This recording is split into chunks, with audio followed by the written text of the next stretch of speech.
Alright, Daniel Lionheart here, and I wanted to talk to you about the end of the world.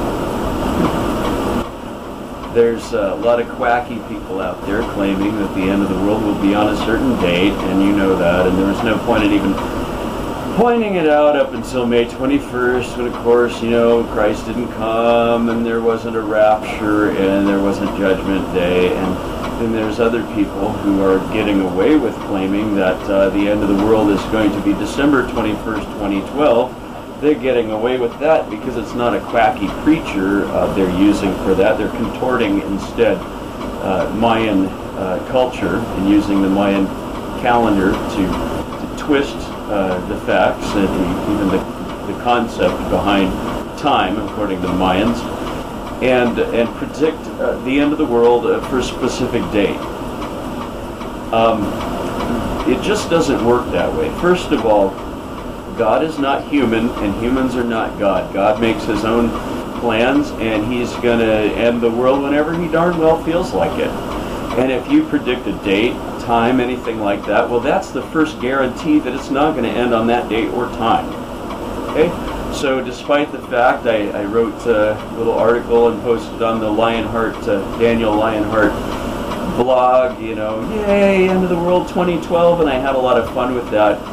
Regardless of all the fun, the number one reason why I know it's not going to be the end of the world on 2012, December 21st, is because some people predicted that it would be.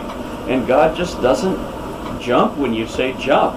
He doesn't go through the hoops you create for him. He does his own thing. He's the creator of the universe, and you know, you're not his boss. So, that said, of course, the end of the world will eventually come, and death comes eventually, no matter what. But death always comes as a surprise. It's just like, boom, surprise, you know, you died. It's a lot like birth, you know. There's couples trying to make a baby, and they can't, and then there's some woman who's had a tubal ligation, and boom, she's pregnant. It's a like surprise. Okay, God does what he wants. Life comes suddenly. Death comes suddenly. There's no predicting it. So what's the point in say the free thinking series I've been putting together, the free thinking videos? I've done 8 of them so far, and the point in that is just being prepared to live. See, I believe in technology. I really love space age technology, and I believe that the answer to global overpopulation isn't war and plague and pestilence and famine, the way some people in power would like to solve the problem of overpopulation. The answer to that, really, in my point of view, is space exploration and colonization. But you don't have any power over, say, living on the moon. You have the kind of money and technology to just build yourself a spaceship and go colonize the moon? Probably not. The reason is because a huge percentage of your money is going to government, and they want to be in control of that. And guess what? It's really not happening anytime soon when they're in control of that. So what power do you have over your own life? Not that kind of power at this point. But you do have the power. Let's say that you're living in a situation where you're just struggling financially, and you've got all kinds of frustrations, and you're just having a hard time making it work in the system that they've designed for you, so they can extract money from you. Or let's say you're really wealthy and you've got a huge nest egg.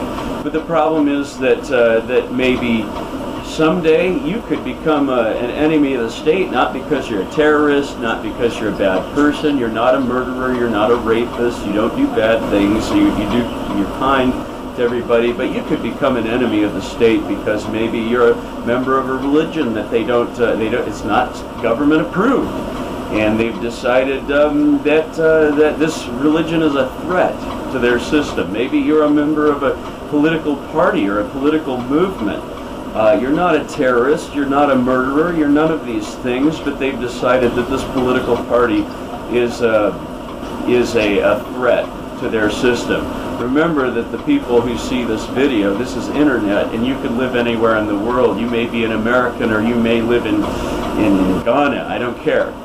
So So this is the way it is. There may be a reason why you just want to be able to freely live inside of or outside of the system, to live with money or to live without it. Again, the concept of living with money, having to buy everything with money and give a portion of your labor to the government, slave tax, that concept is relatively new, having to buy everything with money.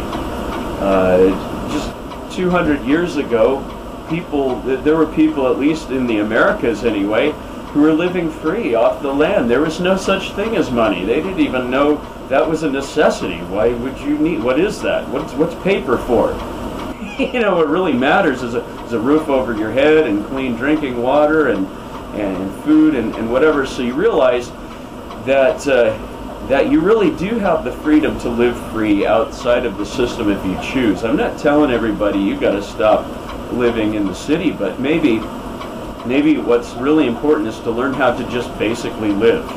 Living skills, finding water and eating food and having a roof over your head, so that no matter what happens, whether the end of the world came, if the planets aligned in 2012 and there was mass chaos, if there was a police state situation or not, maybe you just ran out of money, maybe you're just sick of it all, and you just may be interested in knowing how to live free outside of the system. It doesn't matter what your rationale would be or why you would want to live free.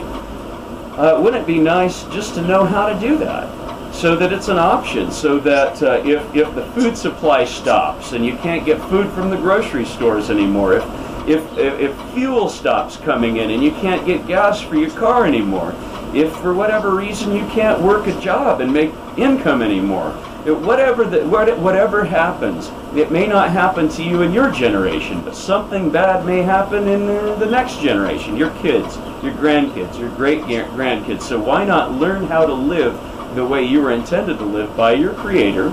He intended for you to, everything you need is free in nature. You just take it and use it. Why not learn how to do that the way people 200 years ago and back, since the dawn of time, lived? See, in the last 200 years or so, we've become a slave. We've become totally captive to our modern technological system. I'm not against technology. I'm all for technology. Again, it's the answer to overpopulation, not war. That's not the answer. Bombing people and nuclear fallout doesn't help global. Yeah, it would fix the population problem, but is that really the answer? Do you believe that? No. But maybe colonizing the moon would solve the problem. Again, you have no control over that. What do you have control over? Feeding yourself and your family, teaching your kids and your grandkids how to just live basically free off the land the way they were designed to live. And you can do that by going out, say on spring break or summer vacation with the kids and playing Indian. Hey, we're going to go play Indian. Kids will love it. I mean, they might be afraid of snakes and spiders and bugs, but if you turn it into let's go out and play Indian. And so you take all your camping gear and you learn how to make clay pottery and use that instead of the pots and pans. So then you go hide the pots and pans and now you're using clay pottery. You find some wilderness foods that you can use, and so you make your dinner, you make your lunch out of the wilderness foods, and you can kind of get rid of the stuff you bought from the grocery store. What a fun game to do. And I'm just suggesting, and you know what, I'm not selling this. Maybe, if you want me to put it on a video and send it to you on DVD and you want to send me money, cool. But you know what, the reason I'm not selling it, the reason it's free on the internet is because I want to give you this as a gift. Just kind of like salvation. You don't have to accept the gift. You can say, hey, this guy's it's a whack job. I don't care. You don't have to accept it. But I'm giving it to you for free. Here it is. Watch my free thinking videos and learn and maybe take the concepts to heart. It doesn't matter where you live. What I'm doing here, you can do in the region where you live with the foods that grow naturally out there and the medicines that grow naturally and so forth. So just enjoy and learn to think free.